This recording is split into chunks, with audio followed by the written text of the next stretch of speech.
certa facilidade nos livros dos profetas. Eu sempre, quando eu tenho uma oportunidade, eu gosto de optar pelo livro dos profetas, tanto do Velho Testamento, como aqui, se eu considero profeta também, no Novo Testamento.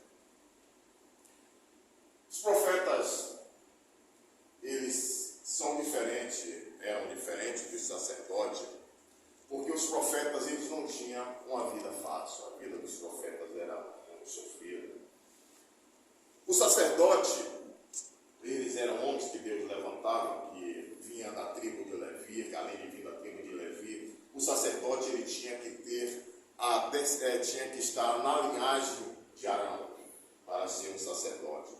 O sacerdote ele sempre atuava no tabernáculo, depois no templo, e a função do sacerdote principal era levar a palavra do povo a Deus, os pedidos e as súplicas a Deus. Ele fazia os sacrifícios pedindo a Deus que perdoasse aqueles que cometiam pecado contra Deus.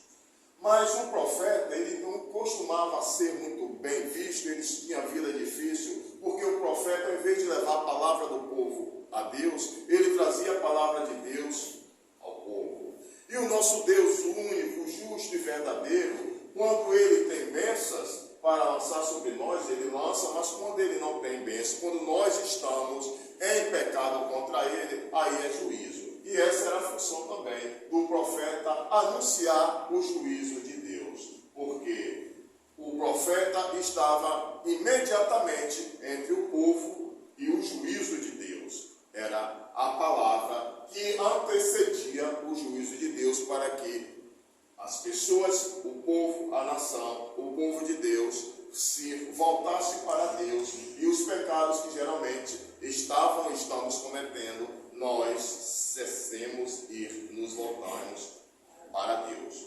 O sacerdote, quando eles iam fazer o sacrifício, se uma gota do sangue do animal que seria sacrificado pegasse nas vestes do sacerdote, nas vestes sacerdotal, ele tinha que trocar aquela veste, porque ele tinha que estar na presença do Senhor, representando o povo a Deus de maneira impecável. Mas já os profetas, ele não só aplicava as suas vestes, eles eram jogados em poços cheios de lama, eles eram presos em prisões frias e escuras e truvas, porque o profeta, quando ele traz a palavra do Senhor, geralmente não é uma palavra palatável, é uma palavra que sempre desagrada. Então, ninguém queria valorizar a função profética daqueles homens que Deus levantava para profetizar a sua palavra. E entre esses homens que não tiveram vida fácil, eu destaco 2 profetas, entre muitos: Jeremias e o profeta Oséias. A Bíblia vai nos dizer no livro do profeta Oséias, no capítulo 1, que Oséias viveu no tempo do rei Osias, do rei Jotão, do rei Ezequias, simbolizando, nos informando ali o período que também Oséias viveu no reino de Judá.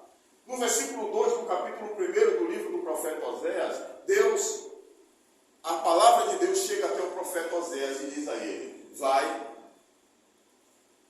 e arruma para ti uma mulher de prostituição, no popular uma prostituta, e case-se com ela e tenha filhos de prostituição.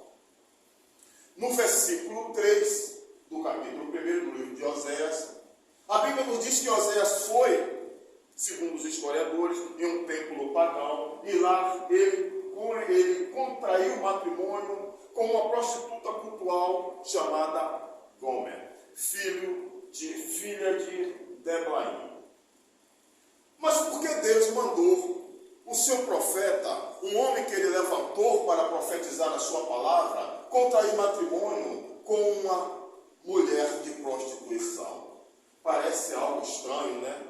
Mas o nosso Deus, ele usa caminhos, ele tem atitudes, ele usa métodos que muitas vezes não nos parecem muito convenientes para nós que somos fracos, falíveis e pecadores e temos a nossa mente limitada. Mas para o Deus Criador dos céus e da terra, aquele que tem a mente eterna, aquele que sabe todas as coisas, aquilo que ele decide, aquilo que ele faz, é o certo, é o justo, sempre. E Deus, quando Deus levanta o profeta Osés, Deus precisava de um homem que pregasse contra a prostituição espiritual. Porque aquele povo de Deus estava se prostituindo com deuses pagãos, como Baal, como Acera, como Sobeque, como Apis, como